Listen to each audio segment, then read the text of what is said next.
So far we've talked about two conventions, the long source and using the id convention. Let's talk about short form citations. Now, let's use a different source for a moment. Let's go over here and pick something else. Let's get this Gambrel case. I tell you what, let's get the United States v. Seacoast Gas Company case. Let's use that one next.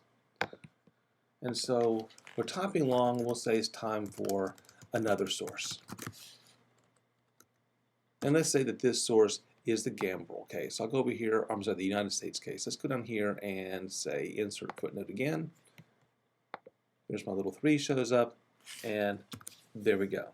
United States v. Seacoast Gas Company. Now, in the short cite of a case, after you've cited that case the first time, let's say that we're going to go back to Brown again. And now back to the Brown case. So here I've got a case, another case, back to the first case again. And let's say there's Brown. Now I can't say id, because if I said id here, I'm referring to United States v. Seacoast Gas Company. Don't want to do that. I want to refer to Brown v. Mitchell. But I don't need to say the whole case name all over again. Here on out, I'll just say Brown at, and whatever page number, let's say 683. Okay, and you'll see it shows up as 12-point type all over again. My recommendation, on your final edit, go through, change it all to 10-point, make it single space, and so forth. Don't try to do it as you go, or it'll just drive you crazy. Okay, so I have the Brown at 683. I'll remember to italicize this. I will also italicize it within the text, within the narrative of my document. And anytime I refer to this case, after the first time I refer to it as Brown v. Mitchell, I'll just talk about Brown. Put it in italics and talk about Brown all through my paper. We know that we're referring to this case. All right, so now let's go back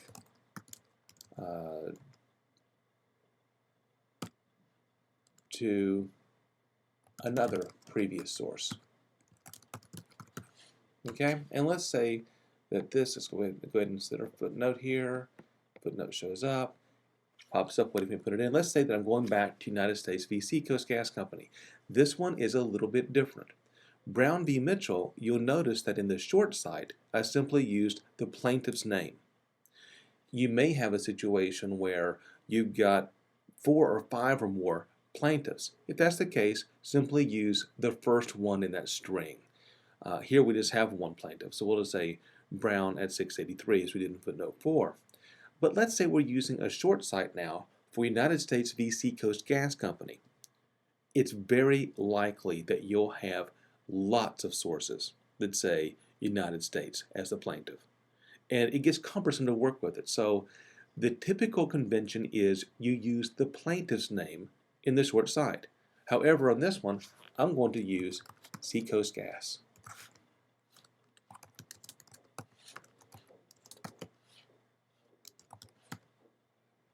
Or I'll just say Seacoast Gas at, and I'll put a page number. Let's say it starts on page 709. Okay, 709. And I'll remember to go back and put Seacoast Gas in italics. Okay, and let's neaten this whole thing up. Let's make sure that everything is 10-point like it's supposed to be.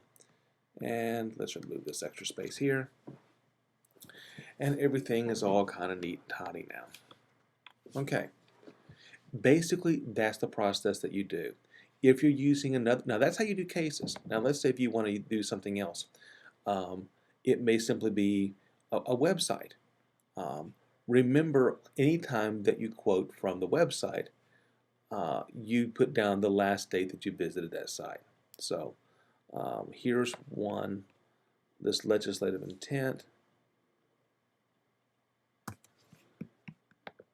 And let's say that now it's time to cite a URL.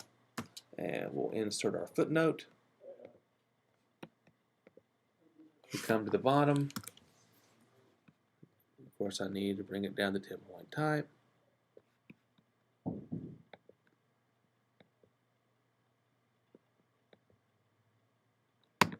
And there we go.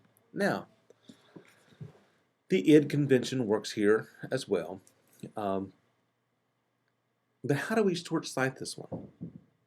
You may simply refer to this as the first time you may, in the text of your article, say legislative intent as to sovereign immunity and negligence claims. Parentheses, within quotes, say hereinafter negligence claims. Give it a short name. Identify the short name parenthetically within your document, and then use that convention the same way throughout your narrative and in your footnotes.